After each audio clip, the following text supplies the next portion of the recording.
Juliet, buenas tardes. Gregory, Karen, ¿cómo estás?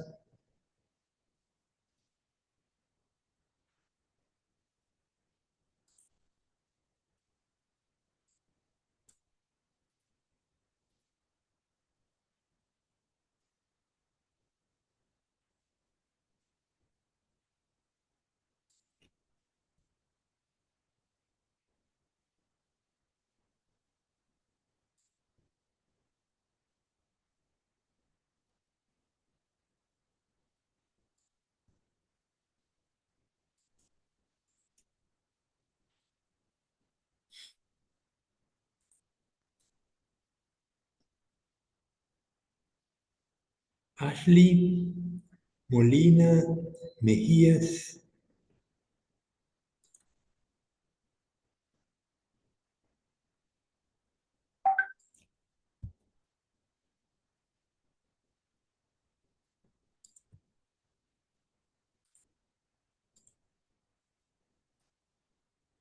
Mero, Pinargotti, Pinargotti. Juliet, tú estás conectada con un celular y con una computadora, ¿verdad?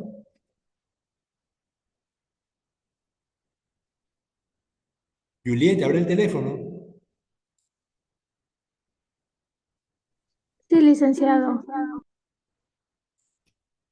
Sí, pues, yo también lo hago a veces cuando me funciona mal el audio de la computadora, me conecto por el celular.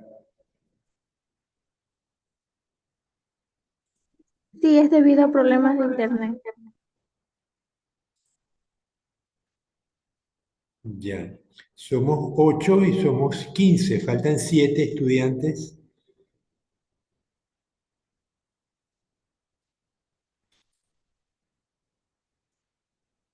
Bueno, en la mañana de 16 tuve 10 estudiantes. Me imagino que esta tarde tendremos también una ausencia importante. De todas maneras, esto va a quedar grabado. Voy a preparar un chat con los teléfonos de ustedes una vez que me los suministren y les voy a pasar la clase como si fuera YouTube. O sea, la tengo grabada y de aquí la voy a pasar a YouTube y se las comunico de tal manera que si la quieren volver a ver, aunque las diapositivas las van a ver todas, porque ya las tienen en el aula virtual. También se las puedo pasar al chat. Lo que sí les agradezco a todos es que me escriban. Voy a poner mi teléfono en el chat en este momento para que me escriban y me pasen al WhatsApp. No tanto aquí, bueno, si lo quieren hacer aquí no hay problema. Necesito el teléfono de ustedes, el WhatsApp, para poder hacer el grupo y necesito también el correo personal, porque estoy viendo que muchos no reciben los correos que les envío a los correos institucionales de la UTM. Entonces, eh,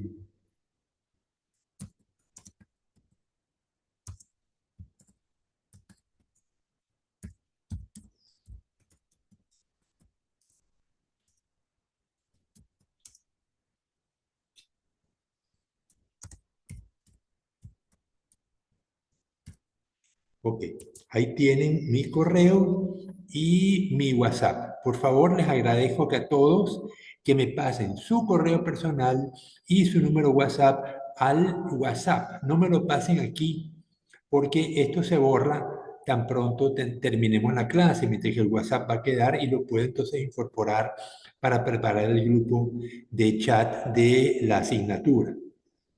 Entonces, bueno, se van a ir incorporando. Déjame ver si hay algunos de ustedes que me mandan mensajes a mi WhatsApp.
Pues no hay mensajes. Entonces, vámonos a la, la clase. Eh,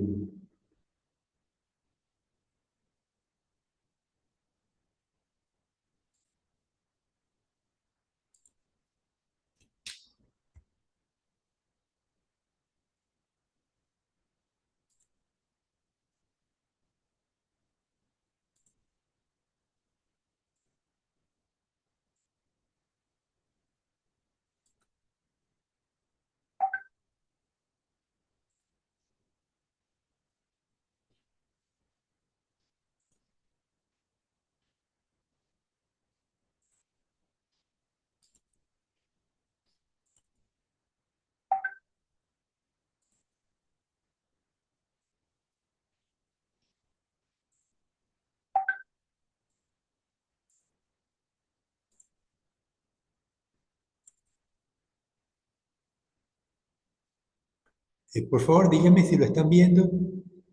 Juliet o Gregory,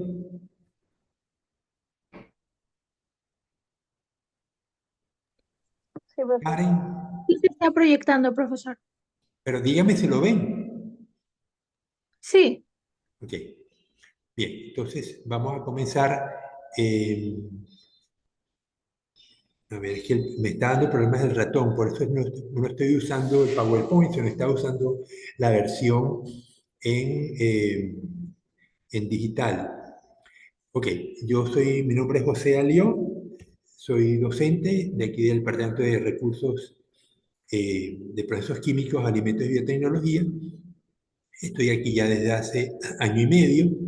Soy biólogo, me gradué en Caracas hace ya 50 años atrás. Tengo 73 años, soy uno de los profesores más mayores de la universidad y espero pues que Dios me permita seguir con ustedes unos años más. No creo que hasta que se gradúen, porque no creo que me quede tanto tiempo en la universidad, ya que me jubilo el año que viene. Después me gradué en Caracas, hice mi posgrado de biología marina en la Universidad de California, en Santa Bárbara, y cuando regresé, pues di clases en la misma Universidad de California, en la Universidad Simón Bolívar en Caracas y en varias universidades de Venezuela. Cuando me jubilé en el año 2012, el gobierno de Ecuador tenía un programa que se llamaba Prometeo, que incorporaban profesores jubilados de varias universidades del mundo y me aceptaron. Entonces me asignaron al Instituto Superior Tecnológico Luis Arboleda Martínez en Manta y allí pues tuve 2 años. El primer año mi labor fue crear la carrera de cultivos acuáticos, porque no existía.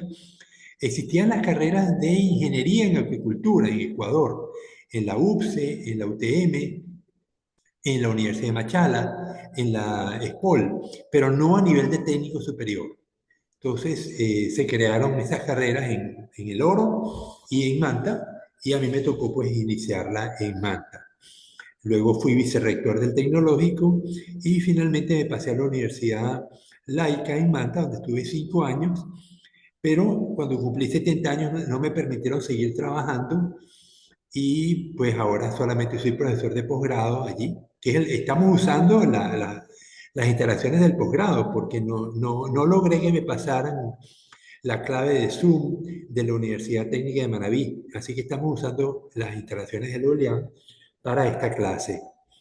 Luego que salí del ULEAM a la fuerza, pues la SPAN me recogió y la UTM también. Yo trabajo a medio tiempo en ambas, pero a partir de octubre del año pasado estoy a tiempo completo aquí en la UTM hasta que me toque la jubilación el año que viene.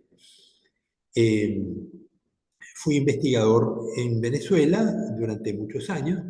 El INIA en Venezuela, a diferencia del INIA en Ecuador, cubre la parte vegetal, animal y pesquera. Aquí en Ecuador solamente la parte animal y vegetal. Allí pues trabajé con pejerías de tiburones, de picudos, camarones y peces de fondo, pero también me tocó trabajar en apicultura, de moluscos como ostras y mejillones, camarones marinos y peces continentales y marinos. les hago este recuento porque cuando uno entra a trabajar en un ministerio, y a ustedes les va a pasar también cuando se gradúan de ingenieros en alimentos, entran a una empresa pensando que van a desarrollar una función determinada, pero las empresas tienen muchas responsabilidades y muchas funciones y uno muchas veces no sabe a cuál me van a asignar. Entonces, pongan ustedes que trabajan en una empresa que exporta aguacates y surge un problema con los aguacates que sirven de materia prima para la empresa y ustedes están acostumbrados a trabajar con la manipulación del aguacate, cómo se embala, cómo se evita que se dañe, cómo se evita que se madure demasiado tiempo porque el aguacate se exporta verde. Pero de repente hay un problema de enfermedades o de que el aguacate no está creciendo adecuadamente en las fincas que le suministran aguacates a la empresa y los mandan a ustedes que averigüen qué pasó. Así que ingenieros en alimentos se transforman en agrónomos y tienen que meterse a estudiar agronomía del aguacate para poder solucionar un problema porque de eso depende el trabajo de ustedes. Ya que si la empresa no exporta aguacate, pues no voy a poder seguir trabajando allí, porque eso es lo que hace la empresa solamente, ¿no? Entonces, insisto que uno nunca sabe qué motivaciones va a tener la vida en un futuro y por eso uno tiene que estar preparado para seguir estudiando. El resto mientras uno esté vivo, tiene que seguir enfrentándose a actividades nuevas que a veces ni siquiera había pensado. ¿Quién me iba a imaginar yo que iba a estar trabajando en Ecuador cuando apenas tenía la edad de ustedes y estaba empezando la carrera de biología en Caracas, ¿no? En Ecuador, pues he trabajado en optimización de pesquerías, en biotecnología de microalgas y en biotecnología animal, sobre todo eh,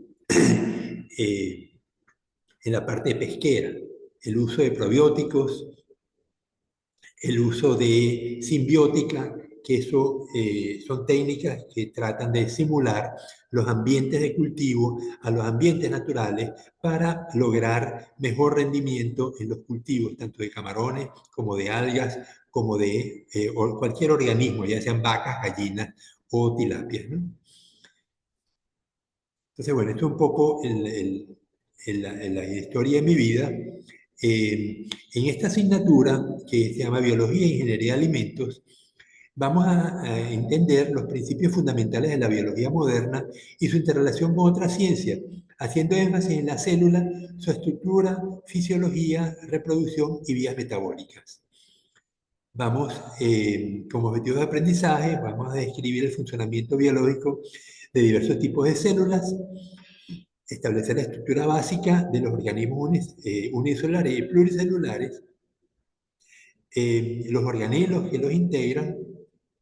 Vamos a establecer diferentes mecanismos de reproducción celular, tanto la parte mitótica, como que es la que prevalece en los clones, por ejemplo, las fresas, el aguacate, perdón, aguacate no, el cacao, la yuca, el plátano, el guineo, todos son clones o se reproducen como clones, aunque pudieran reproducirse genéticamente, no usamos la reproducción sexual en estos cultivos, se usan clones básicamente, y aún así podemos obtener variabilidad, que es lo que vamos a estudiar en el capítulo 3 sobre reproducción celular.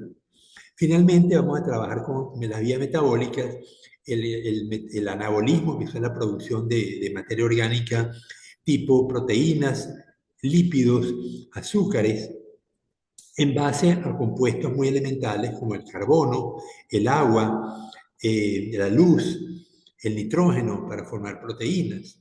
Y estas vías metabólicas también las vamos a trabajar con vías de metabolismo secundario, aquellas sustancias que no son fundamentales para la célula, pero están allí y nosotros las usamos intensamente, como son las especias, el orégano, el comino, la pimienta, la nuez moscada, el ají picante, estas cosas que usamos para cocinar y que ustedes las van a emplear a lo largo de su carrera, son metabolitos secundarios y los vamos a estudiar en detalle en el capítulo 4 de esta asignatura. Eh, ¿Por qué tanto énfasis en la célula? Porque vamos a trabajar con procesos que transforman los alimentos y procesos que preservan los alimentos. Entonces, vamos a estudiar la célula y sus organelos y su funcionamiento y al mismo tiempo vamos a identificar qué procedimientos me permiten interactuar con este funcionamiento celular que impide que la célula se crezca. En el caso de las bacterias, nos interesa saber qué mecanismos podemos usar para que las bacterias no crezcan. Podemos usar acidez. Las bacterias crecen muy mal en pH ácido, pero crecen muy bien en pH alcalino. Por otra parte, la actividad de agua, eso lo vamos a estudiar en su momento, porque cuando tengo muy poca agua en un producto, la posibilidad de que las bacterias crezcan se reduce mucho. Las harinas, por ejemplo, tienen una actividad de agua muy baja, pero si yo tengo una harina con cierto nivel de humedad, eso me permite no solamente que las bacterias crezcan, sino que también crezcan los hongos que me producen aflatoxinas, que son toxinas, y son toxinas muy dañinas. Entonces, vamos a identificar los procesos y los mecanismos que los afectan para poder a futuro estudiar qué mecanismos podemos utilizar que me permitan impedir que los alimentos se descompongan. Entonces, por eso tanto énfasis en la teoría celular que vamos a estudiar en este curso a lo largo del semestre y al final vamos a correlacionar el funcionamiento con medidas de conservación.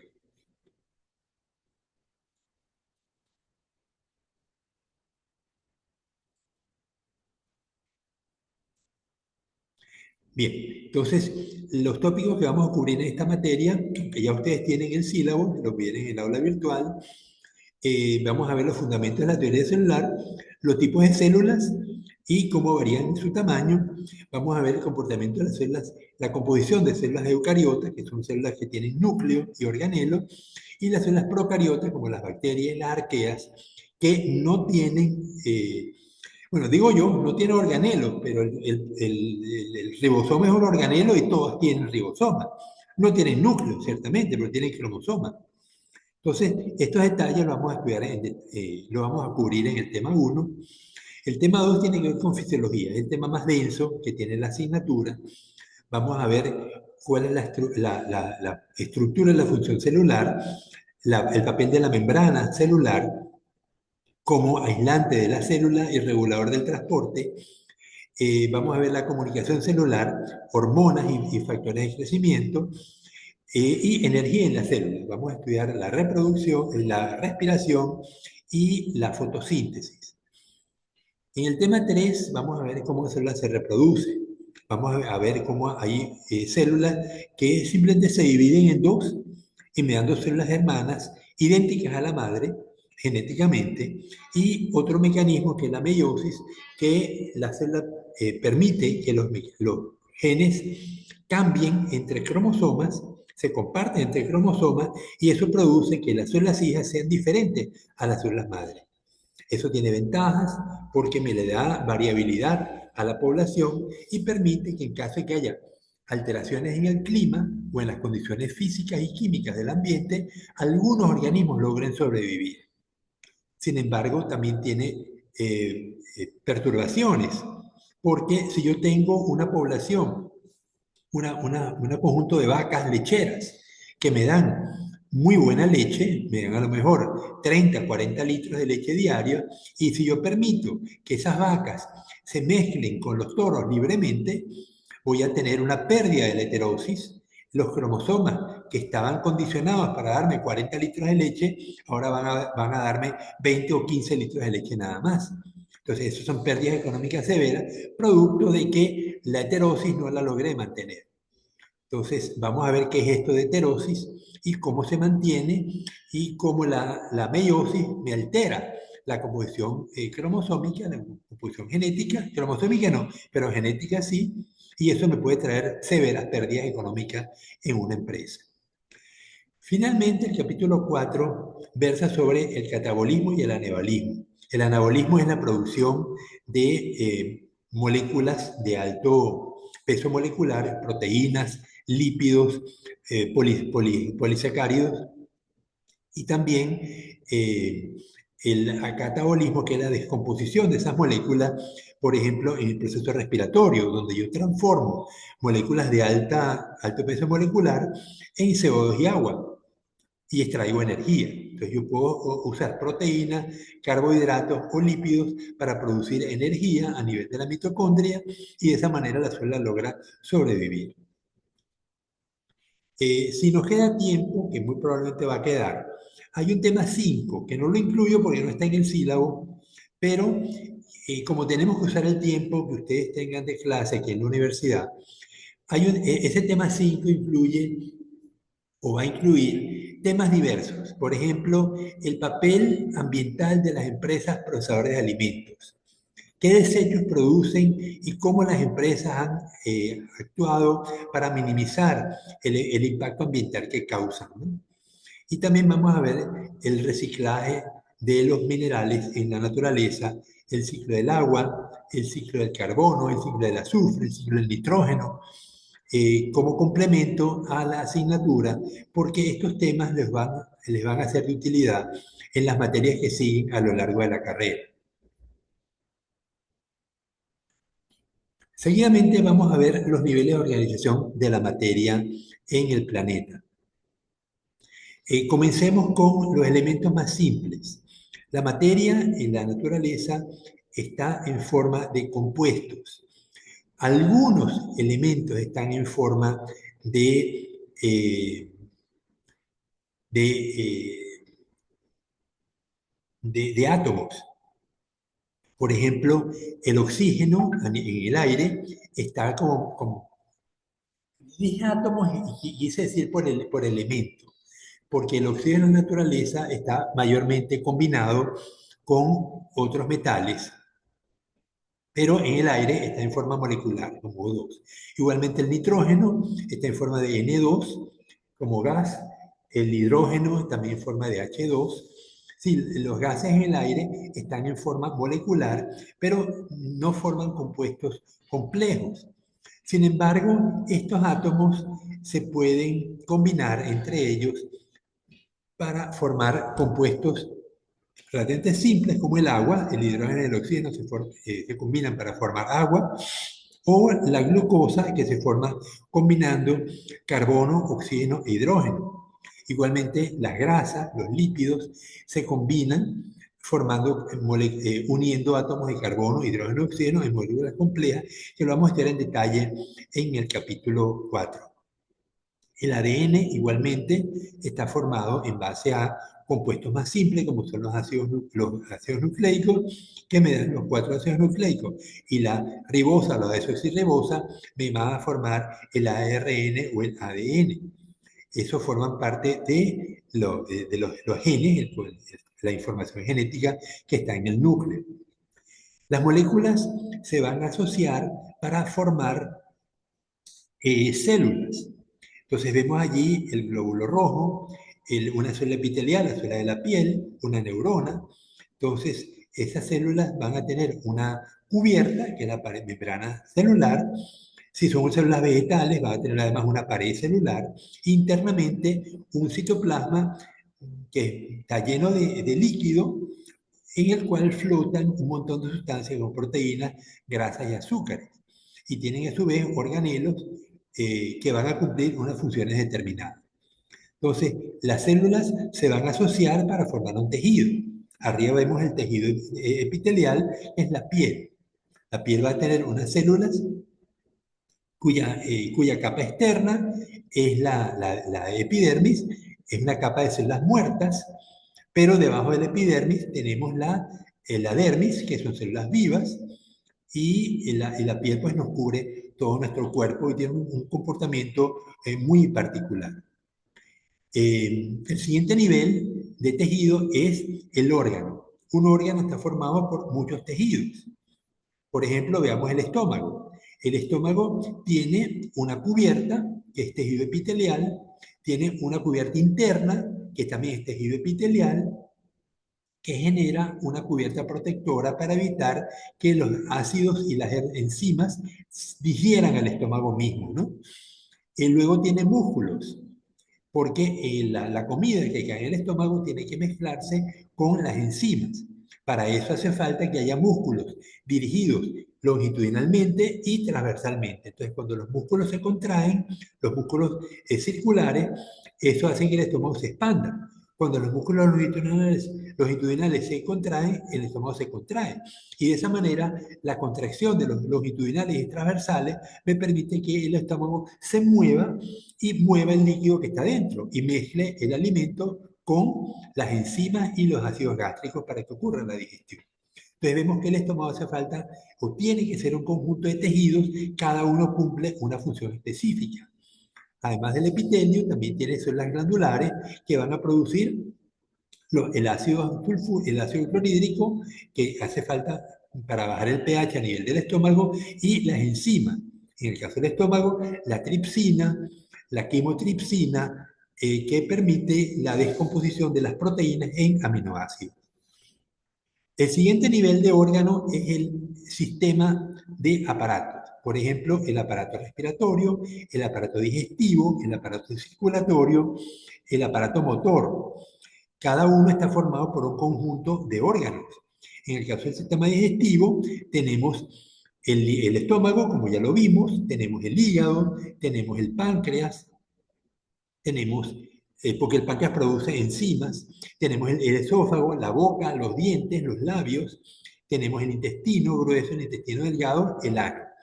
Este conjunto de órganos, cada uno tiene un conjunto de tejidos específicos para cumplir una función determinada. Entonces, en su conjunto, ellos funcionan y cumplen una función fundamental.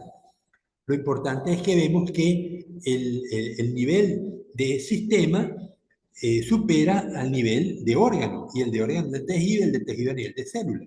Vemos que cada nivel tiene unas propiedades determinadas que no se explican con las propiedades del sistema anterior.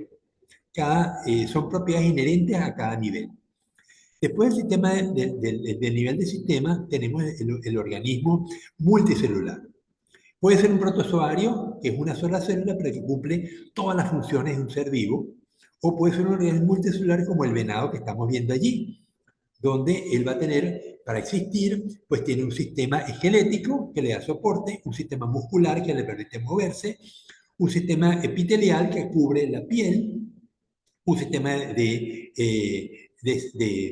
tejidos auditivos, luminosos, que le permite ver, le permite gustar, oler, es decir, luego el sistema digestivo, el sistema circulatorio. Entonces vemos que el ser vivo es un conjunto de sistemas integrados para poder subsistir.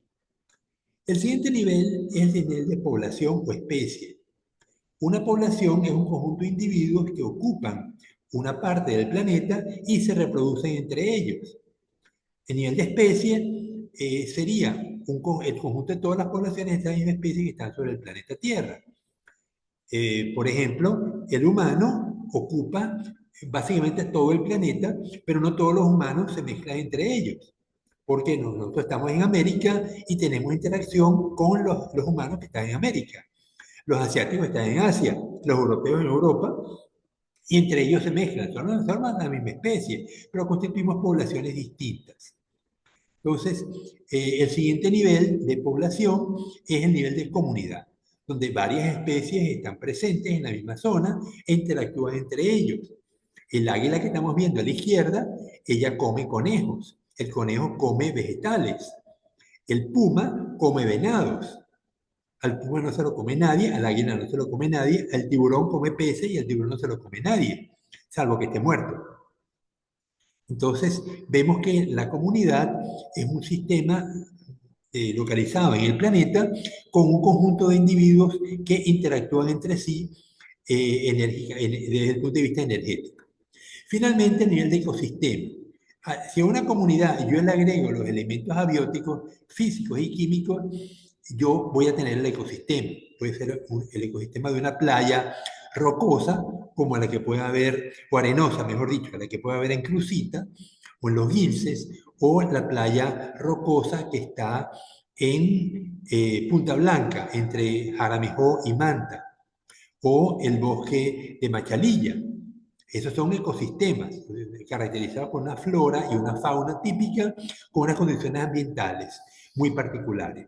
Mientras que en Manta las plantas que predominan son plantas que resisten la sequía, porque en Manta llueve menos que aquí en Puerto Viejo.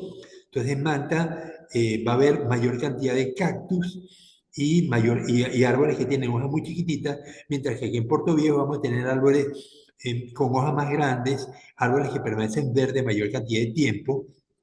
Y si vamos al Parque Nacional Machalilla, que está un poco más abajo de San Mateo, vamos a ver que tenemos una vegetación de árboles con hojas muy grandes, hay mucha niebla, es un bosque nublado y es un ecosistema completamente distinto al de Puerto Viejo y al de Manta. Entonces, cada uno tiene un conjunto de flora y una fauna particular y unas condiciones ambientales particulares. Estos son ecosistemas. El conjunto de ecosistemas que forman el planeta, pues es el planeta en que vivimos y no tenemos otro a donde irnos. Porque por más que hemos estudiado el universo de la manera más acuciosa posible, no hemos descubierto ningún otro ambiente donde haya vida. Hay posibilidades de que exista en otras galaxias, pero hasta ahora no la hemos descubierto. Ojalá que mientras ustedes estén vivos se llegue a ese descubrimiento de que hay otro planeta que tiene vida y que a lo mejor hay seres inteligentes como los hay en el planeta Tierra. Bien, vamos ahora a empezar con la teoría celular. No hay preguntas porque los veo muy calladitos. Ya, déjame ver si hay estudiantes que requieren ayuda.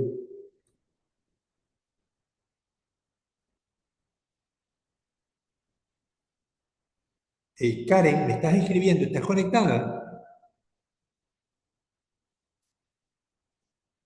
Karen Fernández no me contesta. Fernández, Karen. Karen, si te Yo veo estoy, aquí. ingeniero. Sí, sí estoy conectada, ingeniero. Ok, ya. No, es que te veo que me mandaste un mensaje.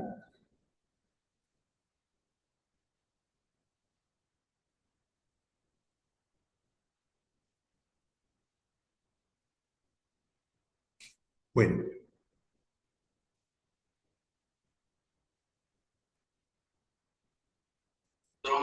Atención, Ecuador. Últimos días para inscribir.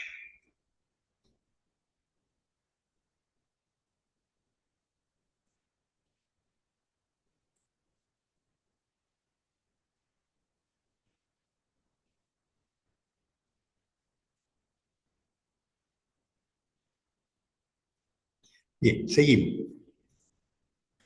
Eh,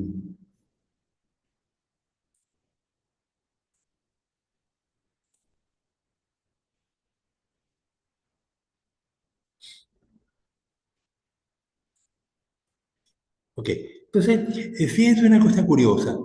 El hombre se caracteriza por tener un comportamiento que llamamos inteligente y que estas poblaciones humanas con esas características se empezaron a encontrar hace unos 100.000 años atrás. Sin embargo, las civilizaciones que dejaron infraestructura como obras, pirámides, templos y material escrito o redactado en piedra, datan mucho más reciente, unos 10.000 años, 15.000 años atrás quizá. Eh, entonces, eh, y estas poblaciones sufrían pues percances como nosotros hoy en día, pero había las personas que se encargaban de hacer las curas. En las comunidades indígenas los llamamos chamanes, los llamamos brujos. Son personas que dominan el uso de plantas y animales para curar enfermedades.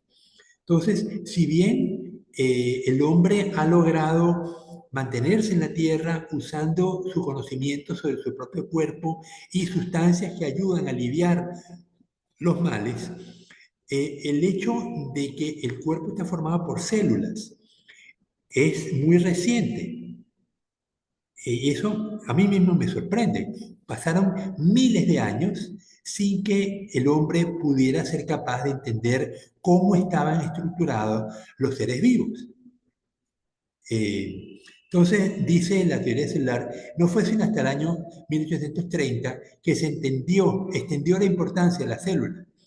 En 1838, Matthias Schleiden, un abogado alemán convertido en botánico, concluyó que a pesar de la diferencia en la estructura de varios tejidos, las plantas estaban hechas de células y que el embrión de la planta surgía de una sola célula. ¿Dónde está el embrión en un frijol? Ashley, ¿se te ocurre?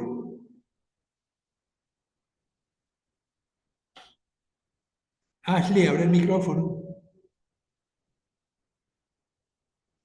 Bueno, Ashley se fue a tomar café. Juliet, dime, si te dan una semilla de frijol, ¿dónde consigues el embrión? En la parte interna. Un frijol negro, le quitas la conchita negra, vas a conseguir dos cotiledones. Cuando los separas, vas a conseguir que hay una especie de hojita muy chiquitita, pegada a la cual está el embrión. Entonces, sin embargo, ese embrión es una célula. En el año 39, otro señor, Theodor Schwann, que también era colega de Schleiden, publicó un informe exhaustivo sobre la base celular de la vida animal. Mientras que Schleiden había hablado del vegetales como formado por células, Schwann hizo lo mismo, que así como las plantas, los animales también estaban compuestos de células. Entre ellos dos surgieron las dos primeras enunciados de la teoría celular. Todos los organismos están compuestos por una o más células y la célula es la unidad estructural de la vida. Sin embargo, las ideas de Schleiden y Schwann sobre el origen de la célula demostraron ser menos esclarecedoras. Ambos autores coincidieron en que las células podían surgir de materia no celulares, es decir, la teoría de la generación espontánea. Dada la importancia de estos dos investigadores, que estos investigadores tenían en el mundo de la ciencia, pasaron varios años antes de que las observaciones de otros biólogos fueran aceptadas como una demostración de que las células no surgen de esa manera, como tampoco los organismos surgen por degeneración espontánea. Hacia el año 55, el señor Virchow, un patólogo alemán, había hecho un caso convincente para que el tercer principio de la teoría celular se estableciera. Las células únicamente provienen de la división de otra célula preexistente. Pero las células, ¿cómo se descubrieron las células? Porque cuando Schleiden y Schwann hablaban, ya conocían las células.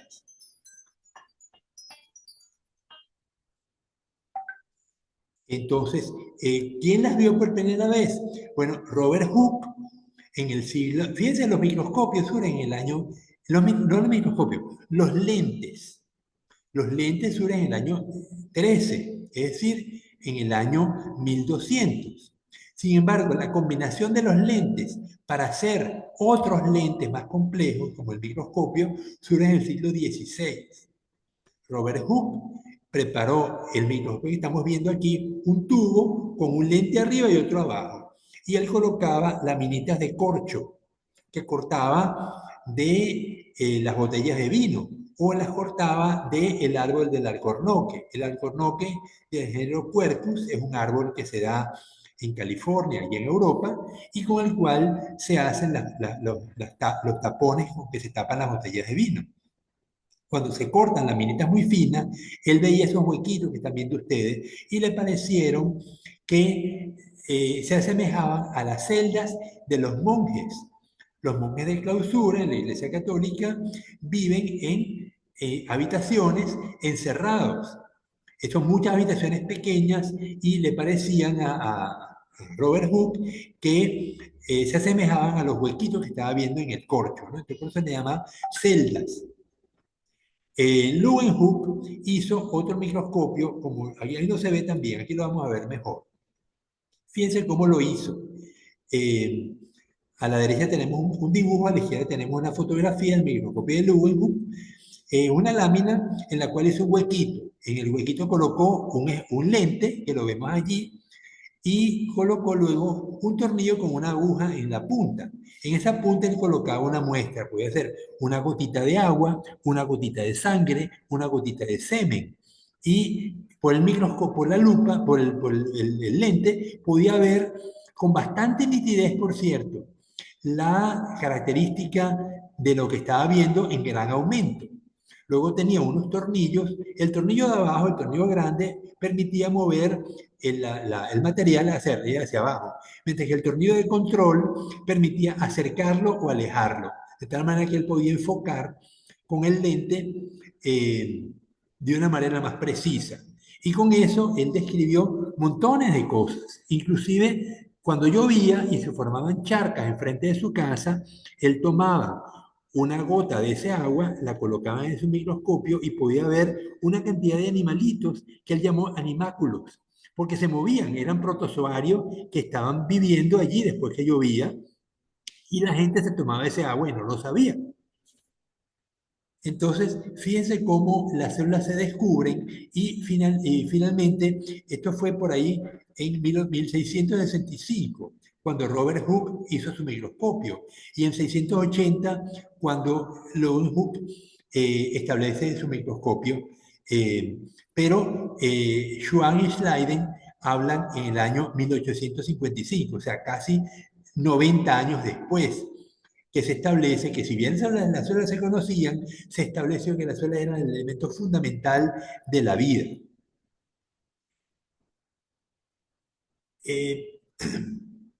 Entonces, la gente podía ver cosas hasta cierto nivel, pero a partir de que se fueron los microscopios, empezamos a ver cosas mucho más pequeñas. Entonces, ¿qué es lo que veían antes la gente? Los árboles.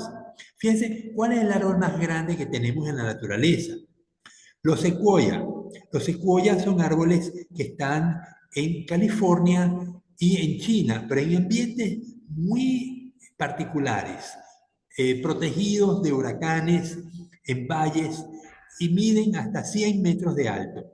Imagínense los árboles que tenemos aquí en la universidad. Podemos ver, lo estoy viendo en este momento, al edificio 75, unos ceibos bastante altos, que deben tener como 20 metros de alto. Sin embargo, un secuoya tiene 5 veces más que un ceibo de la universidad. Imagínense el tamaño que tienen estos árboles tan grandes, ¿no? El hombre, el elefante es un animal que puede tener unos 4 metros de alto. La ballena sería el siguiente animal más grande, tiene 24 metros de alto, ¿no? El tamaño quizá de un árbol de la universidad, un ceibo de la universidad. Entonces, luego tenemos organismos pequeños como un conejo o el huevo de una gallina que puede tener unos 7 centímetros o los huevos de una rana que pueden tener 1 milímetro. Pero ya hasta ahí podemos ver con los ojos a simple vista. De ahí para abajo necesitamos un microscopio. Las células pueden tener entre 10 y 100 micras. Una micra es la milésima parte de 1 milímetro. La mitocondria puede tener 1 micra. Y luego vamos a los nanómetros, ya son millonésimas de metro, como las moléculas de ADN o inclusive décimas de nanómetro, como serían los átomos, ¿no? Entonces, de las micras hacia abajo hace falta un microscopio para poder observar, y eso fue lo que pudimos empezar a ver a raíz de que los microscopios se crearon después del año 1660, ¿no?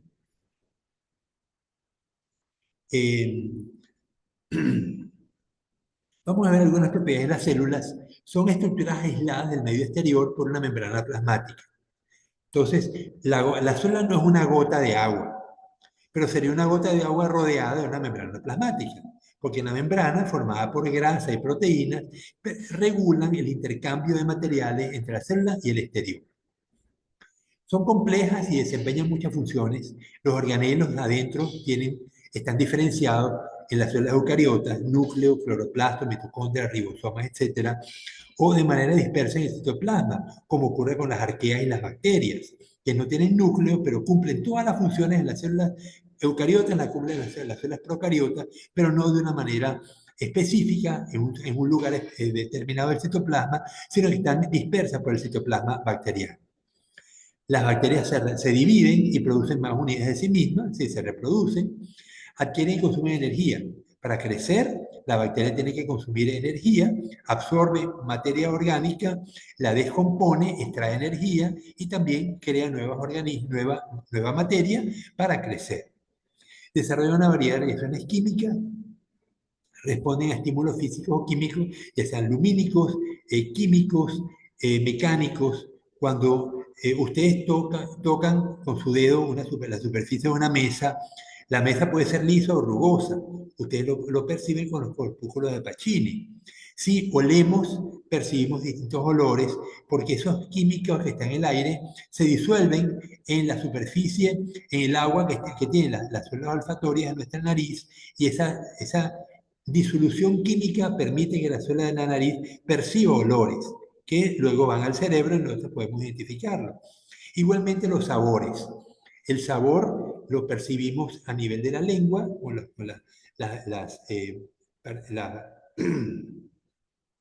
las glándulas gustativas que tenemos en la lengua, donde la materia química se disuelve en la saliva y podemos percibir los sabores. Entonces la célula responde a estímulos físicos como lumínicos o presión o químicos como estamos viendo. Participan en actividades mecánicas y de defensa. Por ejemplo, yo puedo tener un protozoario, un ciliado, un paramecio, que está en agua, pero yo coloco en un extremo del ambiente donde está el paramecio un poquitico de vinagre. El paramecio va a percibir el ácido del vinagre y va a huir. Es decir, percibe y se aleja, da una respuesta. Igualmente nosotros respondemos a los ruidos. Hay un ruido muy fuerte, nosotros reaccionamos alertándonos y huyendo del sitio donde el ruido ocurrió. Pueden funcionar como glándulas. El estómago ya vimos que produce ácido, produce enzimas, igual que el hígado, igual que el páncreas. Se autorregulan y pueden autodestruirse. La apoptosis es un fenómeno por el cual las células se autodestruyen. Recordemos que cuando somos muy pequeños, somos fetos, nuestras manos no son como las tenemos ahora como adultos, porque los dedos no están sueltos, sino que están unidos por una membrana interdigital. O sea, las células la mano del feto parecen la pata de un pato. Esa membrana interdigital va, en el proceso de desarrollo embrionario, va a desaparecer. ¿Y cómo desaparece? Las células de la membrana interdigital reciben una señal que las obliga a autodestruirse y ese material es utilizado para formar nuevas células. Entonces, por eso el feto pasa de tener las manos como la pata de un pato a tener las manos aisladas como los deditos que tiene cuando el niño nace, ¿no? Evolucionan y se modifican y se adaptan a ambientes cambiantes. Las mutaciones ocurren por alteraciones en las moléculas de ADN y se perpetúan a través de los procesos reproductivos, como la mitosis y la meiosis. Pero esos cambios que me producen las mutaciones me permiten que el organismo esté preparado para situaciones cambiantes. Si el organismo está acostumbrado a vivir en un ambiente cálido y de repente viene un clima muy frío, algunos organismos capaces de soportar el frío van a sobrevivir y ellos se van a reproducir y van a permanecer, van a mantener la especie persistente en un ambiente. Gracias a esa variabilidad genética, las especies pueden permanecer a pesar de los cambios ambientales. Pero también vimos como si yo tengo una ganadería con vacas lecheras muy productivas, esa variabilidad genética también me puede producir pérdidas, porque pierdo la heterosis. Entonces, estos cambios genéticos tienen ventajas y también desventajas. Bien, sigamos avanzando con los microscopios y lo que permitió que las células fueran estudiadas. Hay tres tipos de microscopios: el óptico, compuesto y el estereoscópico, que son distintos, lo vamos a ver enseguida, el microscopio electrónico de transmisión y el de barrido. En la universidad no tenemos ni electrónico de transmisión ni de barrido, pero lo vamos a ver en fotos. Pero sí tenemos microscopios ópticos. Entonces, dentro de 2 semanas, que como no hay clase ni esta semana ni la que viene, clases presenciales, no me queda más remedio que la tercera semana de clases vamos a ir al laboratorio de parasitología de la Facultad de Medicina, donde tenemos 14 microscopios. Entonces, va a haber uno para cada uno de ustedes para que puedan manipular el microscopio. Vamos a ver organismos y vamos a jugar con el microscopio para que ustedes se sientan familiarizados con él. Vemos aquí el microscopio óptico. El microscopio óptico compuesto tiene, en primer lugar, un tubo, así como veíamos el microscopio de Robert Hooke. Este también tiene un ocular por el cual vemos con el ojo. Tiene otro tubo a la derecha, que es donde colocamos la cámara. Ustedes seguramente van a poder tomar fotos colocando la cámara del celular por el ocular.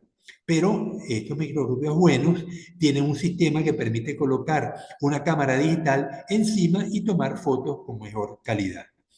El ocular siempre tiene un aumento de 10x y uno lo puede mover, lo puede enroscar, a sacar hacia afuera para ajustar mejor la imagen. Todo eso lo vamos a hacer allá en la Facultad de Medicina. Luego tenemos el tubo, tenemos luego la estructura física, tenemos una base y un brazo que me sostienen los lentes. Vemos luego el revólver. El revólver, como su nombre lo indica, es un conjunto, una rueda que tiene un conjunto de lentes. Cada lente tiene un aumento distinto. El más pequeño tiene 40 aumentos, el más grande tiene 100. Y luego hay dos intermedios, puede tener 60 y 80 aumentos. Para uno enfocar, siempre usa el de menor aumento, el 40. De tal manera que trabajo con 10 del ocular y 40 del objetivo, me da 400 aumentos. Ese es el mínimo y con eso siempre voy a enfocar. Una vez que enfoco, yo puedo cambiar los lentes y me va a quedar igualmente enfocado. Esa es la ventaja de enfocar con el de menor aumento. Luego tenemos la placa donde vamos a colocar la muestra. Las muestras no se colocan directamente en la placa porque queremos moverla. Entonces, para eso usamos un portaobjeto, que es una estructura de vidrio que tiene unos 7 centímetros de largo por 2 de ancho y coloco el material. Pongamos que quiero ver una gotita de agua de un charco. Llovió y enfrente de mi casa se formaron charcos. Yo tomo con un gotero una gota del charco, lo coloco en el portaobjeto y le coloco un cubreobjeto encima, que es una laminita de vidrio cuadradita, chiquitita, de 2x2, para poder ver mejor en el microscopio.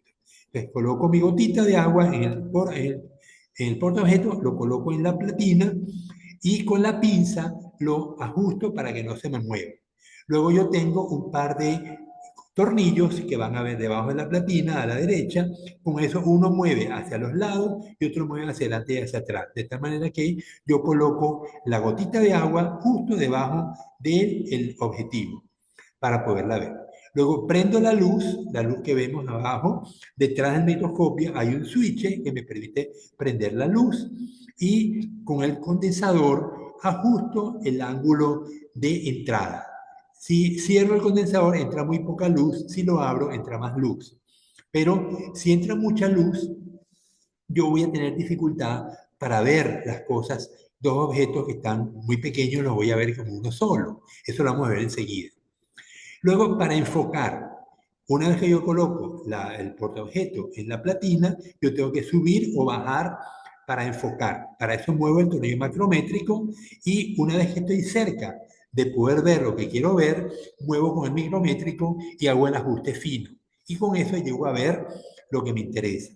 Una vez que lo enfoco, con el menor aumento, lo cambio a un aumento mayor para poder ver en más detalle lo que me interesa. El mayor aumento es de 100, solo que ese aumento se usa no con aire. Es decir, fíjense, el de 30, 60 y 80 aumentos se usan con aire. El de 100 no. El de 100 lo están viendo allí que tiene una raya azul. Eso les indica que ese objetivo no se usa con aire, se usa con aceite. Entonces, uno coloca, yo tengo mi portaobjeto con la muestra y un cubreobjeto encima. Encima del cubreobjeto yo le coloco una gota de aceite, un aceite especial. Luego muevo el ocular, el objetivo, y lo coloco en contacto con el aceite y voy a poder ver con mucha mayor nitidez que si lo viera con aire. Eso lo vamos a ver enseguida. Bien, vamos ahora, un inconveniente que tiene este microscopio es que las cosas se ven al revés. Si yo estoy viendo por el microscopio y agarro una, una aguja y la meto por la derecha, yo voy a ver que me entra por la izquierda. Si la meto por el frente, voy a sentir que me está entrando por el lado del brazo. Es decir, esto es un inconveniente que tienen todos los microscopios compuestos, pero cuando me ha tocado hacer disecciones bajo el microscopio, uno llega a un momento en que se acostumbra y aprende a manejar las pinzas para poder hacer la disección en esas condiciones, ¿no? Pero el microscopio estereoscópico no tiene ese inconveniente. Primero tiene dos oculares que me permiten ver en 3 dimensiones y yo voy a ver las cosas tal como están en la naturaleza. Se usa para hacer disecciones, pero no me da mucho aumento. Ahí me da a lo mejor 600 aumentos como máximo. Yo coloco, no coloco las cosas en un portaobjetos, sino en una vasijita, en un vidrio de reloj o en una cápsula de Petri o en un platito. Y tiene luz por arriba y por debajo. Fíjense, estas dos proyecciones negras que vemos en la base son los breakers que me permiten encender la luz de abajo o la luz de arriba. Y no tiene micrométrico, sino que solamente tiene un tornillo macrométrico. Ok, luego vamos ahora a ver algunos ejemplos. Este es un ejemplo del microscopio, el corte de una raíz de una planta. Aquí vemos la cantidad de huequitos que tiene. En el medio vemos el xilema, que es los haces vasculares que van de la raíz hacia la hoja, y en el exterior el floema, que son las células que transmiten el agua que viene de las hojas hacia la raíz. Y en el exterior vemos una cubierta, que es la cubierta de la raíz, ¿no? A la derecha vemos las células de cebolla. Si yo tengo una cebolla, la cebolla está formada por un conjunto de capas. Yo agarro cualquiera de esas capas y le saco el bordecito. Ya les ha pasado seguramente cuando ustedes están cocinando. Tú agarras una cebolla, la cortas, agarras una capa de ellas, la separas del resto y vas a ver que tiene un epitelio. Ese epitelio uno lo puede arrancar con cuidado y me queda una laminita, yo la pongo sobre un portaobjeto, le coloco un poquitico de agua y un colorante para colorar el núcleo y voy a ver lo que estoy viendo allí. Tengo un conjunto de células con un núcleo en cada célula y una pared celular con su membrana celular más o menos gruesa. Abajo, a la derecha, vemos los glóbulos rojos y al medio un glóbulo blanco con ese doble núcleo. No hay plaquetas allí, no sé por qué pusieron plaquetas en la imagen, ¿no? Abajo a la izquierda vemos un dinoflagelado muy bonito. Esto es un ceratium que tiene 2 flagelos, pero los flagelos no los podemos ver. Él tiene un flagelo en el cingulum, que vemos ese canal en el medio, ahí tiene un flagelo y luego en la punta, entre las 2 ramitas de la derecha, hay otro flagelo que le permite moverse en el sentido de longitudinal y él va dando vueltas, ¿no? Bien, los microscopios electrónicos no usan luz como los microscopios ópticos, sino que usan electrones. María José, ¿tú te has echado alguna vez una radiografía?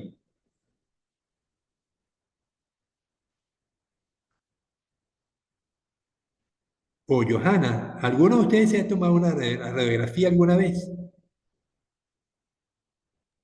Sí, me he realizado una radiografía. Ok, entonces ustedes han visto que ponemos una radiografía de la mano. Entonces ponen la mano encima de una placa y arriba hay un aparato grande, cuadrado, que tiene, es donde van a salir los rayos X. Encima del aparato hay unos cables muy gordos que transmiten electricidad a muy alto voltaje. Igual pasa aquí con el microscopio electrónico. Vamos a tener un alto voltaje, alto digo, 40.000, 50.000 voltios, para que el electrón viaje a lo largo de un tubo. Entonces, vemos que arriba está la fuente de electrones. Bueno, a la izquierda vemos el microscopio óptico que acabamos de estudiar. Está el ojo, está el lente ocular, está el lente objetivo, la muestra, el haz de luz que llega de la lamparita y un lente que es el condensador.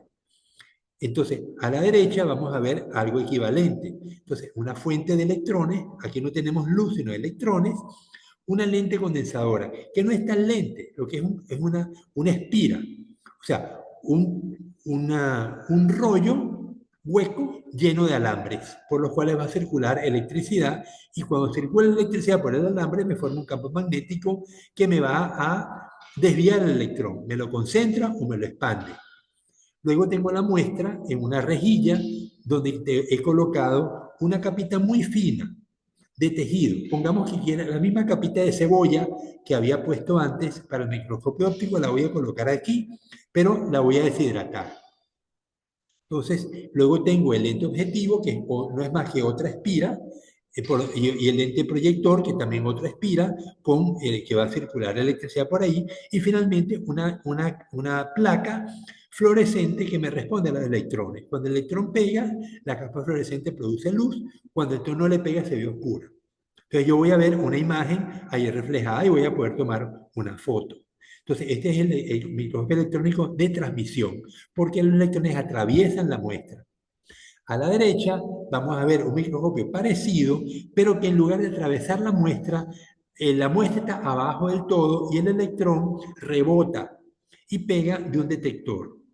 Al rebotar me va a dar una imagen muy bonita, como lo vamos a ver enseguida, y luego tengo entonces una pantalla de televisión donde voy a poder ver las imágenes. Entonces, vamos a ver algunos ejemplos, eso lo voy a explicar enseguida. Aquí vemos el microscopio electrónico de transmisión. Entonces vemos arriba el cable gordo que transmite un alto voltaje, 40.000, 50.000 voltios. Un tubo largo que vemos que tiene como 1,5 metros, por lo cual tiene que atravesar los electrones. Por lo tanto, ahí hay vacío. Si hubiera aire, los electrones chocarían con las moléculas de aire y no viajarían. Entonces yo hago vacío y tengo entonces la muestra que la voy a colocar en una de estas cajitas. En la cajita que vemos que tiene una perilla, allí abro, meto la muestra, cierro, se hace vacío y empiezo a ver, ¿no? Abajo tengo la imagen y tengo unos microscopios también ópticos donde puedo ver con más detalle la imagen que tengo reflejado en la pantalla. Y también la voy a poder ver en el televisor de la computadora que tengo a la derecha. Vean las imágenes a la izquierda, esto es una mitocondria. Vemos que tiene una pared, una membrana externa y unas invaginaciones muy bien definidas. El ambiente, luego tengo un ambiente entre las invaginaciones, y eso lo vamos a estudiar en detalle cuando veamos energía en la célula, en el tema 2. Vemos también un retículo endoplasmático con muchos ribosomas que lo bordean, y arriba hay unas vacuolas, ¿no? Abajo vemos unos bacteriófagos. Vemos que arriba hay un dibujo con una bacteria de color azul y unos bacteriófagos que parecen unas arañas. Pero abajo vemos una fotografía del microscopio electrónico de transmisión.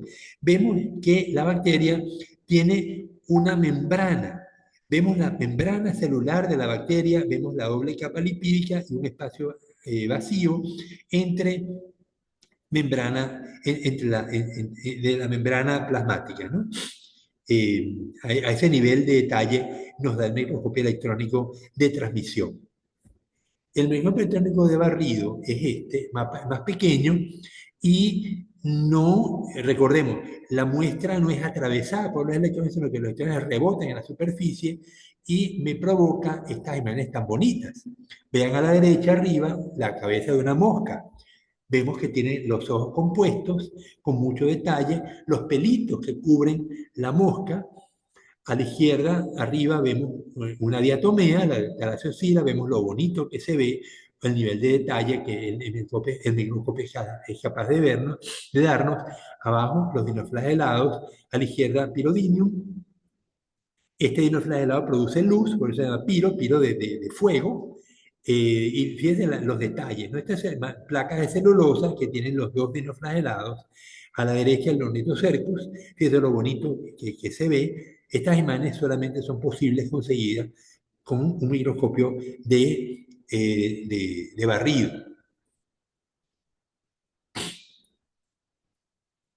Bien, En el microscopio óptico, ¿cómo logro que me dé las imágenes que necesito? Yo tengo tres elementos que me están asociados al poder del microscopio. Para que dos objetos se vean separados, eh, va a depender de tres parámetros. La longitud de onda de la luz que incide, el índice de reflexión del medio, si es aire, agua o aceite, y la apertura angular, la mitad del ángulo del cono de luz que entra a la muestra. Entonces, arriba, abajo a la derecha, vemos el ojo humano, ve un objeto así, pero al microscopio podemos ver que son dos estructuras separadas. Imagínense que van por una carretera y es de noche, y a lo largo se ve una luz en la distancia. Ustedes no saben si es un carro que viene, que tiene dos focos, o si es una motocicleta. Ambos se ven como un solo punto. Pero en la medida que el carro se acerca, ustedes pueden ver si es un carro o un camión que tiene dos luces, o una motocicleta que tiene uno solo. Lo mismo pasa con el microscopio. Entonces, yo puedo tener dos objetos que veo como uno solo, pero quiero verlos como separados. Entonces, para eso, ¿qué puedo hacer? Primero, la longitud de onda. Fíjense que la distancia de que me los separa, para verlos como separados, me depende de una constante, 0,61 por la longitud de onda, por el índice de refracción, por el seno del ángulo de la luz que está entrando. Entonces, veamos la longitud de onda que está en el numerador. Cuanto menor es la longitud de onda, menor es la distancia que puedo tener para que dos objetos se vean como distintos. La luz azul tiene como longitud de onda 350 nanómetros. La luz roja tiene 650. O sea, tiene casi el doble. Entonces, si yo ilumino una muestra con luz blanca, la blanca es una mezcla de todas las luces, de tener un promedio de 500. Pero si quiero ver con más precisión, ilumina con luz azul, voy a poder ver dos objetos separados de manera más precisa que si lo ilumino con luz roja. Eso por una parte. Si lo coloco en un aire, el aire tiene un índice de refracción determinado, pero si lo coloco aceite de inmersión, tiene mayor índice de refracción. Como el índice de refracción está en el denominador, cuanto mayor sea el índice de refracción, menor va a ser la distancia para que puedo ver los objetos separados. Entonces, por eso, cuando quiero ver bacterias, uso aceite de inmersión y no uso aire. Y finalmente, con el seno del ángulo. ¿Cómo cambia el ángulo? Con el condensador. Si yo cierro el condensador, el ángulo va a ser muy pequeño. Entonces, cuanto mayor es el ángulo, aquí va a ser al contrario, ¿no? Dice, el seno del ángulo, cuanto mayor es el seno, menor va a ser la distancia que voy a poder ver los objetos como separados. Entonces, eso lo regulo con el condensador. Bien, hasta ahora alguna pregunta. Siguen calladitos, nadie tiene dudas.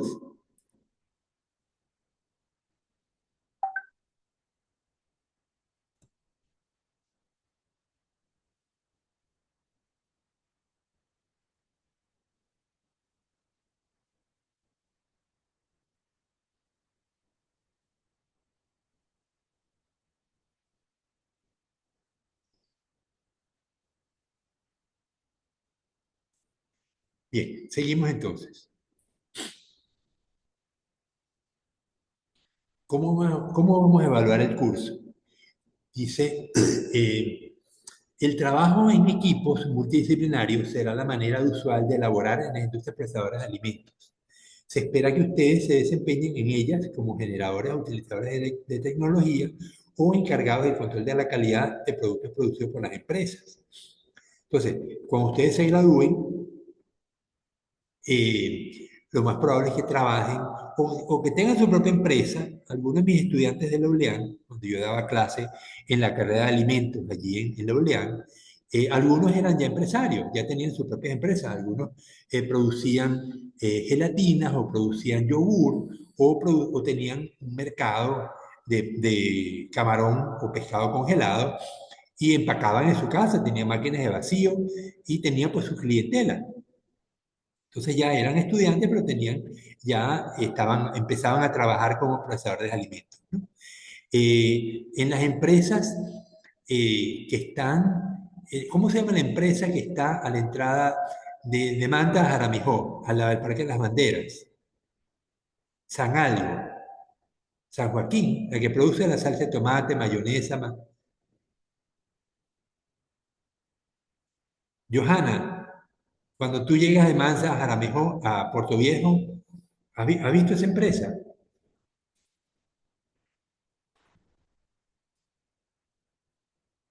Gregory, bueno, ustedes son de Puerto Viejo y no conocen las empresas de Puerto Viejo. Bueno, lo importante es que en una empresa como esa, donde producen pasta, salsa de tomate, mayonesa, la salsa de tomate la hacen en base a tomate, a especias y agua, ¿no? Entonces ustedes van a tener un personal que recibe los tomates, que lava los tomates, que los cocina, los muele, elimina las semillas y preparan la salsa de tomate. Igualmente la que recibe las mayonesas, que es aceite y huevo, y sal y limón. Entonces preparan los limones, tienen las máquinas para preparar la mayonesa. Entonces, pero ustedes, como ingenieros de alimentos, no van a trabajar preparando la mayonesa. Ustedes van a supervisar que el personal obrero prepare la mayonesa bajo unos estándares determinados. Eventualmente van a tener que probar la mayonesa, probar la salsa de tomate, verificar si realmente sabe como debe saber, si tiene la viscosidad que debe tener, para asegurarse que la calidad del producto sea la que la empresa ha establecido. Entonces, ustedes van a ser usualmente jefes de control de calidad o supervisores de control de calidad para asegurar que los productos cumplan con una normativa. Pero también pudiéramos ver que van a generar tecnología. Pongamos una empresa que está dedicada al procesamiento de productos pesqueros, en lata atún, en lata sardina, en lata morenillo, pero ahora quieren enlatar ostras, porque tenemos una producción de ostras apreciable aquí en Manabí y en la península, y queremos ahora producir ostras ahumadas. Entonces, ese producto no existe en el mercado. Eso hay que producirlo. Entonces, usted va a generar la tecnología para, ¿qué vamos a usar para ahumar? ¿Vamos a usar humo o vamos a usar un producto químico que imite el humo? La ostra hay que cocinarlo, la vamos a poner crudo. Como la vamos a esterilizar, en el proceso de esterilizado se cocina. Si cocinamos la ostra y luego la esterilizamos, la vamos a sobrecocinar y podemos entonces generar que la ostra se nos disperse en miga y no permanezca como tal. Entonces eso ya el producto pierde calidad. Entonces se dan cuenta que el preparar ostras ahumadas tiene una tecnología que ustedes tienen que generar. Entonces, por eso digo, ustedes van a ser generadores de tecnología o utilizadores de la tecnología, porque a lo mejor un tesista de la UTMACH, de la Universidad Técnica de Machala, produjo una tesis sobre ostras ahumadas.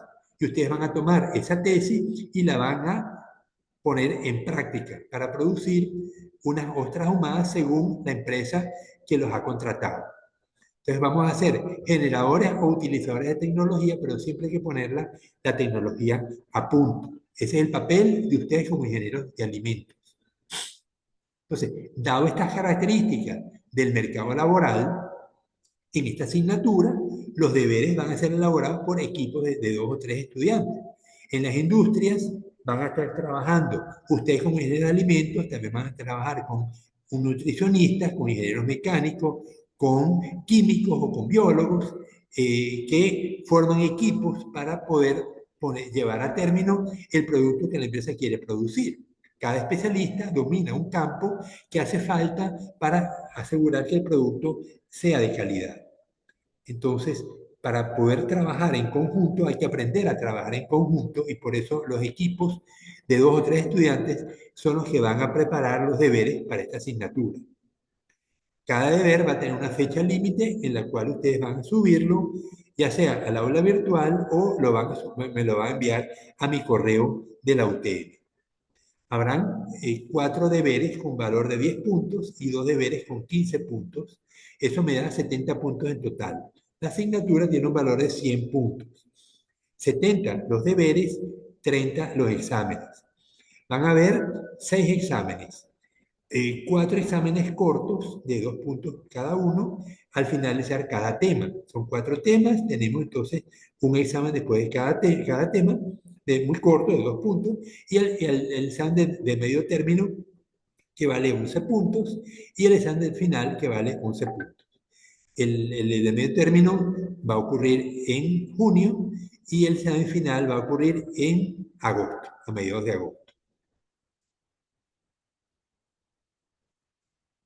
Bien, entonces en la asignatura vamos a tener, además de los deberes, vamos a tener también prácticas de laboratorio. Ya les dije, en la tercera semana vamos a ir al laboratorio de parasitología de la Facultad de Medicina para usar los microscopios. Pues ya tenemos 14 microscopios.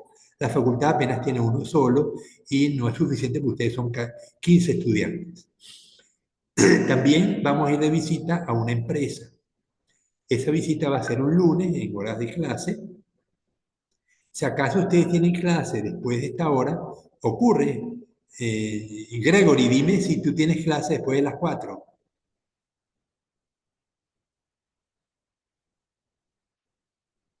Melanie, No, profesor, no tengo. o sea, tienes esta clase y más nada. No, no hay problema. Es que cuando vayamos de visita, vamos a tener que usar toda la tarde. Y si alguno de ustedes tiene clase, van a perder esa clase y ahí tengo que avisar al profesor de que les dé permiso para que no les ponga la falta. Pero igual, cuando los estudiantes a los cuales yo les doy clase tienen salidas de campo, yo cedo mis horas. Porque las salidas de campo, pues a veces son de un día completo y todas las materias que se dictan ese día, pues no se van a poder dictar. Pero si no fuera por eso, nunca haríamos salidas de campo. Entonces, los profesores tenemos que ayudarnos para que las salidas puedan ser efectuadas. En este caso, vemos una salida a la empresa Puerto Mar que hicimos el semestre pasado con los estudiantes de noveno, que vemos a la izquierda, los 3 estudiantes de la izquierda, y todos los demás son de primer semestre de biología. Los de noveno son de la materia tecnología y productos del mar.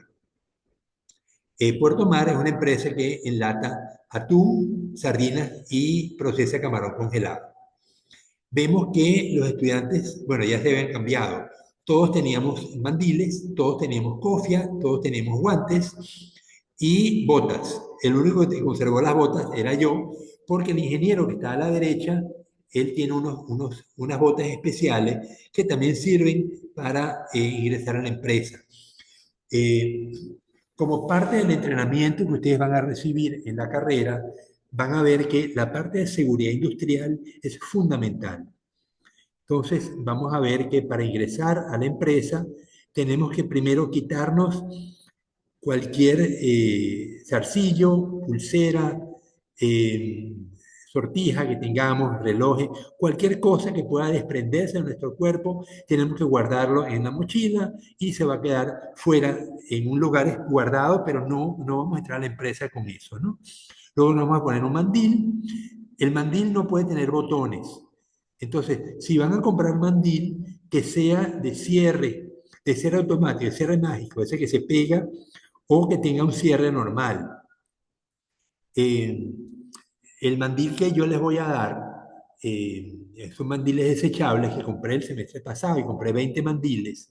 Ese se amarra con una cinta, ese no hay peligro que se caiga. Se lavan después de la salida, se lavan y yo les voy a entregar un mandil. Pero si ustedes como van a estar cursando varias materias a lo largo de los 9 semestres que van a estar en la universidad, es mejor que ya tengan su mandil y sea de ese estilo que no tiene botones. Botas. Las botas que yo estoy usando son botas altas, no tienen por qué ser tan altas, pueden ser botas más pequeñas, esas me costaron $10, pero ustedes pueden comprarse unas botas más de caña corta que valen $7. Es bueno que ya las vayan adquiriendo porque las van a usar en varias asignaturas. ¿Por qué se ponen las botas? Porque tenemos que entrar a la empresa y hay que meter los pies en agua con cloro, en agua con amonio cuaternario. Entonces, ese líquido va a hacer que todas las bacterias que están en el calzado mueran, porque las salas de proceso han sido limpiadas antes que el personal entre. Los pisos van a ser son lavados con detergente, los mesones son lavados con amonio cuaternario o con cloro para esterilizarlos. Entonces, no puede ser que por el hecho de entrar una visita vayamos a meter bacterias dentro de una sala de proceso. Por eso es que hay que entrar con botas para poderlas meter en el agua y que no se les dañen las medias ni se vayan a mojar ustedes los pantalones. Igualmente, como el pelo puede caer en el ambiente, tenemos que usar cofia para que el pelo quede retenido dentro de nuestra cabeza y no vaya a caer en los envases que estamos preparando. En estas empresas, pues vamos a entrar a las salas de proceso, donde vamos a ver que la recepción de materia prima, en la sala, en una empresa donde importan aguacates, pues veríamos cómo llegan los aguacates, cómo los lavan, los separan por tamaño, los meten en cartones y los pasan a los contenedores donde los van a exportar. En una empresa de bananos, vamos a ver cómo los separan, los racimos los separan en manos, que es como se exportan, se lavan en unos líquidos especiales para liberarlos de bacterias y los encartonan para exportarlos, ¿no? En estas empresas pesqueras vamos a ver cómo llegan los pescados, las sardinas y los atunes, llegan en unos recipientes grandes.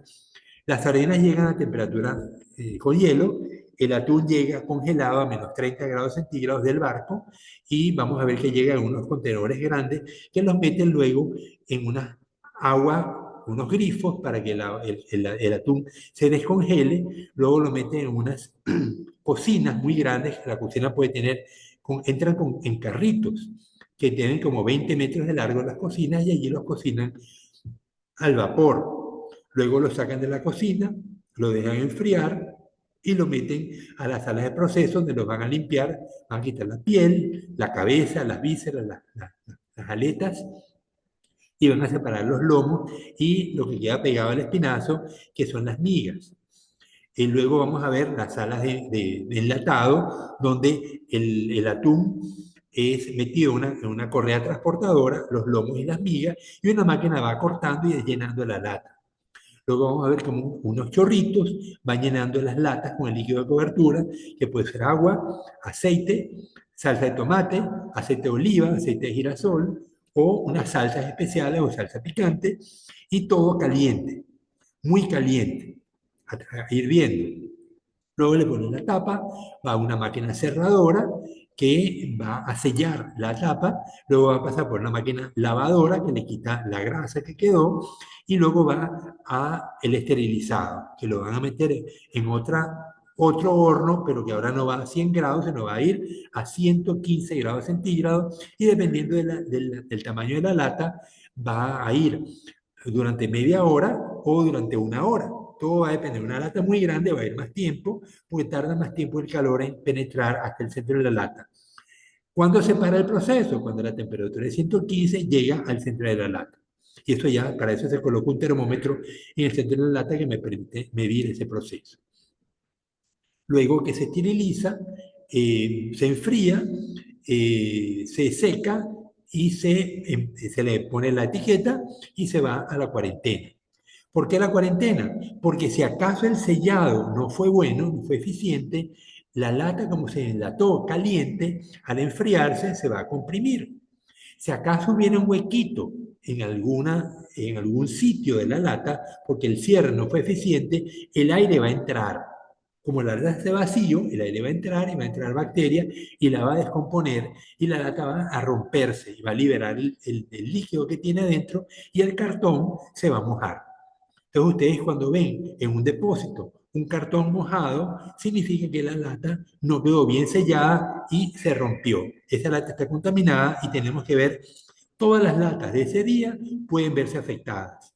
Entonces por eso cada lata tiene unos códigos especiales que identifican el día y la hora en que se produjo el empaquetado y vamos a poder identificar la máquina que causó el problema y lo reparamos. Eso se llama trazabilidad.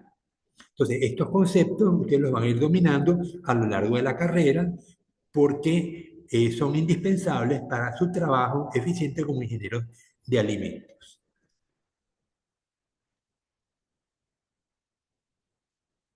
Bueno, ¿Algún comentario por parte de ustedes? ¿Alguna inquietud? ¿Cosa que les gustaría ver en la materia que no está contemplado en el sílabo? El sílabo lo tienen en la, en la, en la aula virtual.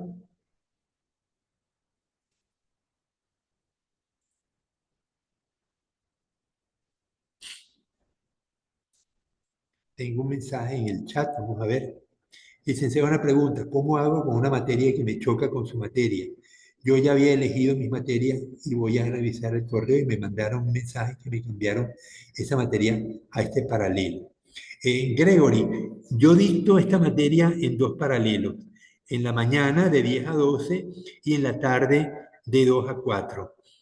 Eh, Igual te choca en la mañana y en la tarde con las otras materias que estás cursando. Gregory, habla el micrófono.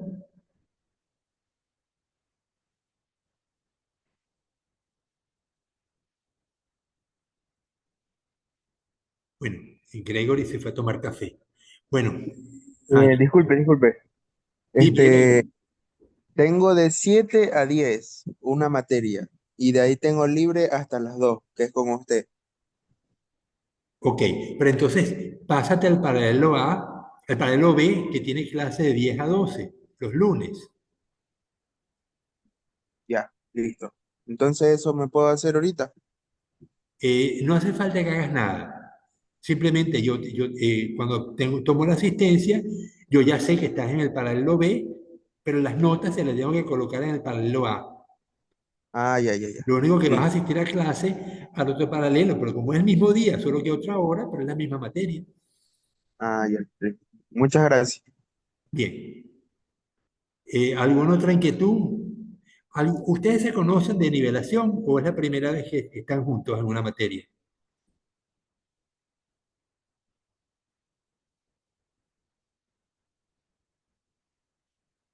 Melanie, María José, ¿ustedes se conocían de antes? Pues la verdad no he socializado con ninguno de los de aquí. Estoy en clase yo te llamo al salir. Eh, o sea, ustedes cursaron nivelación, pero no les tocaron los compañeros ahorita. Exactamente. A mí, en mi caso no. O sea, sí cursé de nivelación, pero en mi caso no me tocó socializar con ellos. Ah, porque la nivelación está una mezcla así de carreras. Exactamente. Ya. Sí, nosotros hemos tratado de que en las materias de matemáticas, en cálculo de una variable y en álgebra, los coloquen juntos y no ha habido manera. Los han seguido separando. eh, entonces, bueno, qué remedio. Ahora están juntos. De ahora sí, de ahora en adelante van a seguir juntos hasta que se gradúen. Seguramente van los del paralelo A y B. En el A hay 15, en el B hay 16. El semestre pasado era un poco más, eran 20 y 20. Eh, eh, esta materia, en este semestre están viendo dos matemáticas. Esta materia que es la única de la carrera. Las otras son materias comunes, como creo que lectura o algo. Dime, Juliet, ¿cómo se llaman las otras materias? Si no estoy equivocada, es algo sobre los derechos ciudadanos y otra es comunicación y lenguaje. Ok, ya. Eh, eh, una cosa que quisiera ya les anuncio. El semestre pasado tuvimos mucho inconveniente con las materias de matemáticas. Eh, Algunos de ustedes me preguntaban por qué tienen que ver matemáticas. Y la razón es que son ingenieros o van a ser ingenieros. Y los ingenieros usan cálculo para estimar procesos. Ustedes van a ver que en una empresa donde los contraten como ingenieros de alimentos, tienen que hacer un cálculo de cuánta materia prima requieren en el tiempo. cuánto tardan la materia prima desde que se recibe hasta que se entrega el producto elaborado. En el caso de la esterilización o en el caso de la cocción, ¿cuánto tarda una sardina en cocinarse y cuánto tarda un atún en cocinarse? Una sardina es muy pequeña, el atún es muy grande. Entonces, estos procesos de difusión térmica responden a procesos físicos de difusión y ustedes tienen que saber de integrales para poder hacer los cálculos precisos. Entonces, por eso están viendo cálculo de una variable, el siguiente semestre van a ver cálculo de dos variables o de múltiples variables, van a haber integrales, van a haber derivadas, van a haber límites, pero ese es el bagaje que requiere un ingeniero para trabajar. Igual yo lo vi, y ustedes van a ver dos matemáticas, yo vi cuatro cuando estudié biología. Y van a ver termodinámica, y van a ver física, van a ver varias químicas. Es decir, en estos primeros semestres van a haber pocas materias de que a ustedes les gustaría. Yo entiendo que como ingeniero de alimentos, a ustedes les gustaría ver lácteos, cómo preparar yogur, cómo preparar queso, cómo hacer licores, cómo preparar un buen whisky. Pero esas materias requieren una formación previa porque no es solamente tomar la cebada, meterla en agua, fermentarla, destilar y sacar el whisky. Para que sea un whisky de calidad, tiene que cumplir con un montón de requisitos y por eso hace falta que ustedes tengan una formación mínima de ciencias y es lo que van a ver en este primer semestre. Van a ver las dos matemáticas, el que viene van a ver física y química y así van a ir avanzando. Pero si tienen problemas, consulten con sus profesores. Problemas de matemáticas va a haber y de sobra, pero tienen que consultar con sus profesores y en última instancia consulten con los otros profesores. Todos los profesores de la facultad sabemos matemáticas, porque todos son ingenieros. Bueno, yo soy biólogo, pero ya les dije, igual que los ingenieros, yo vi mis cuatro matemáticas y dos físicas y una termodinámica. Entonces, lo que no pueden permitirse es fracasar y porque tengan problemas con matemáticas van a dejar la carrera. Lo que tenemos que buscar ayuda en el momento. Cuando yo no entiendo algo, le pregunto a mis compañeros, y mis compañeros no me pueden explicar, le pregunto al profesor o le pregunto a otro profesor amigo. Lo importante es que avancen, vayan conociendo, porque en la medida que se vaya avanzando la carrera, las cosas se van complicando. Pero con una base sólida en ciencia, lo nuevo se va aprendiendo de mejor forma. Bueno, jóvenes, ya cubrimos lo que íbamos a cubrir, son 20 para las 4.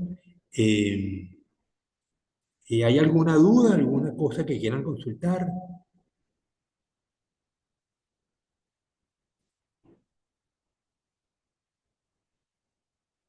Bueno, entonces no olviden pasarme sus correos personales y sus números de WhatsApp al WhatsApp de mi teléfono para poder hacer el chat del grupo. Y entonces, Gregory, te pongo en el chat del grupo de la mañana para que reciban los mensajes correspondientes al grupo de la mañana, que es con quien tú vas a trabajar. Es decir, que no vas a trabajar con el grupo de la tarde, aunque los deberes son los mismos, ¿no? Bueno, si Sí, no hay ningún otro gracias, gracias. comentario, dime, Gregory. No, no, que gracias, que gracias. Ya. Bueno, compañeros, nos vemos entonces el lunes que viene y la siguiente semana vamos a vernos. Bueno, vamos a tener clase el lunes y vamos a tener el laboratorio en la Facultad de Medicina. Bueno, hasta el lunes entonces. Chao. La grabación se las paso como un archivo de YouTube.